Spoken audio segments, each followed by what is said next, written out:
ಗಾಂಧೀಜಿ ಹೆಸರಿಟ್ಟವ್ರೆ, ಗಾಂಧೀಜಿ ಹೆಸರು ಇಷ್ಟ ಇಲ್ಲ ಎನ್ಡಿಎಗೆ. ಸರ್, ಬಿಜೆಪಿಯವರಿಗೆ ಗಾಂಧೀಜಿ ಕಂಡ್ರೂ ಇಷ್ಟ ಇಲ್ಲ, ಬಡವ್ರ ಕಂಡ್ರೂ ಇಷ್ಟ ಇಲ್ಲ. ಗಾಂಧೀಜಿ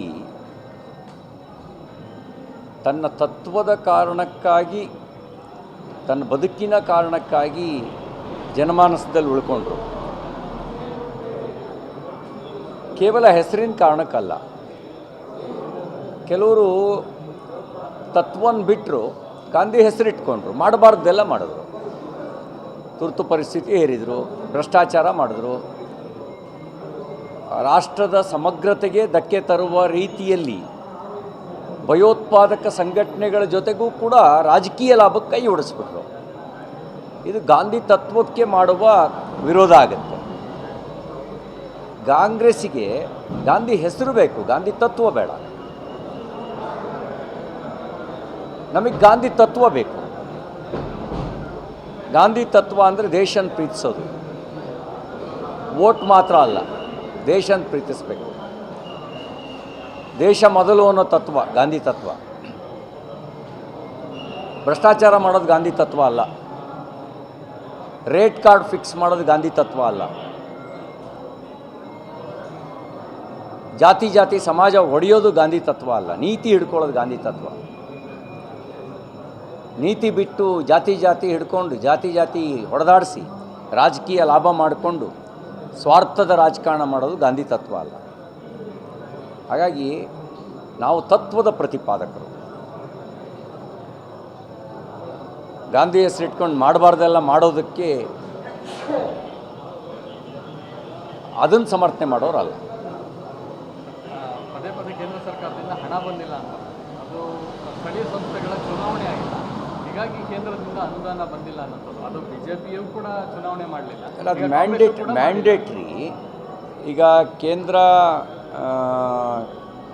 ಗ್ರಾಂಟ್ ಕೊಡಬೇಕು ಅಂದರೆ ಎಲೆಕ್ಷನ್ ನಡೆಸಿರಬೇಕು ಅಂತ ಅದು ಹಿಂದಿನಿಂದಲೂ ಇದೆ. ಅದು ಮ್ಯಾಂಡೇಟ್ರಿ. ಸ್ಥಳೀಯ ಸಂಸ್ಥೆಗಳಿಗೆ ಚುನಾವಣೆ ನಡೆಸಲಿ. ನಾವು ನಿನ್ನೆ ವಿಧಾನ ಪರಿಷತ್ನಲ್ಲೂ ಅದ್ರ ಬಗ್ಗೆ ಚರ್ಚೆ ಮಾಡಿದ್ದೀವಿ. ಸ್ಥಳೀಯರಿಗೆ ಅಧಿಕಾರ ಕೊಡದೇ ಇರತಕ್ಕಂಥದ್ದು ಅದು ಸಂವಿಧಾನವನ್ನು ಸಮರ್ಥಿಸೋರು ಮಾಡೋ ಕೆಲಸ ಅಲ್ಲ. ಇರ್ರೆಸ್ಪೆಕ್ಟಿವ್ ಆಫ್ ಪಾರ್ಟಿ ಎಲೆಕ್ಷನ್ ನಡೆಸಬೇಕು. ನಾಯಕತ್ವ ರೂಪುಗೊಳ್ಳದೆ ಕೆಳ ಹಂತದಿಂದ ಭಾಳ ಜನ ಮಂಡಲ ಪಂಚಾಯಿತಿ, ಜಿಲ್ಲಾ ಪಂಚಾಯಿತಿ ಹೀಗೆ ಅಧಿಕಾರ ಹಿಡಿದು ತನ್ನ ಸಾಮರ್ಥ್ಯವನ್ನು ಪ್ರದರ್ಶನ ಮಾಡಿ MP MLAಗಳಾಗಿದ್ದಾರೆ. ಆ ರೀತಿ ಒಂದು ನಾಯಕತ್ವವನ್ನು ಬೆಳೆಸುವ ವ್ಯವಸ್ಥೆಯನ್ನೇ ನಾವು ಕರ್ಬ್ ಮಾಡಬಾರ್ದು. ಲಕ್ಷ್ಮೀಕಾಂತ್ ವಿಚಾರದಲ್ಲಿ ಮೊನ್ನೆ ಸದನದಲ್ಲಿ ಉತ್ತರ ಕೊಟ್ಟಿದ್ದೆ, ಆ ಉತ್ತರಕ್ಕೆ ನಾನು ಬದ್ಧ ಇದ್ದೇನೆ. ಆಗಸ್ಟ್ವರೆಗೆ ಎಲ್ಲ ಕ್ಲಿಯರ್ ಆಗಿದೆ, ಇದನ್ನೇ ಸದನದಲ್ಲಿ ಹೇಳ್ತೀನಿ ಅಂತ ಈಗ ಲಕ್ಷ್ಮೀ ಕೊಡ್ತಾರೆ.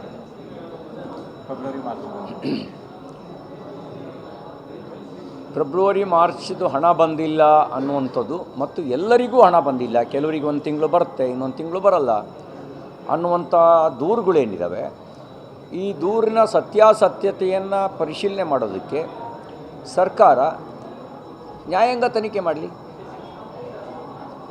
ಈಗ ಮಾನ್ಯ ಸಚಿವರು ಹೇಳ್ತಿರೋ ಸತ್ಯನೋ ಅಥವಾ ವಿಧಾನಸಭೆಯ ಸದಸ್ಯರು ಮಾಡಿದ ಆರೋಪ ಸತ್ಯನೋ ಗೊತ್ತಾಗಲಿ. ಸತ್ಯಾಸತ್ಯತೆಯ ಪರಿಶೀಲನೆ ಆಗಲಿ. ಆ ಪರಿಶೀಲನೆಗೆ ನ್ಯಾಯಾಂಗ ತನಿಖೆ ಮಾಡಲಿ.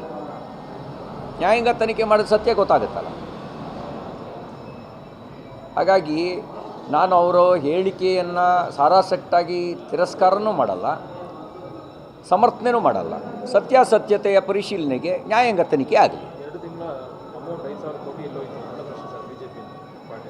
ಅದಕ್ಕೆ ಹೇಳಿದ್ನಲ್ಲ, ಅವರು ನಾನು ಕೊಟ್ಟಿದ್ದೀನಿ ಅನ್ನೋದಾದರೆ ಯಾರಿಗೆ ಕೊಟ್ಟಿದ್ದಾರೆ? ಫಲಾನುಭವಿಗಳಿಗೆ ಹೋಗಿದೆಯಾ ಅಥವಾ ಫಲಾನುಭವಿಗಳ ಹೆಸರಿನಲ್ಲಿ ಏನಾದ್ರು ನಕಲಿ ಖಾತೆ ಸೃಷ್ಟಿಯಾಗಿದೆಯೋ?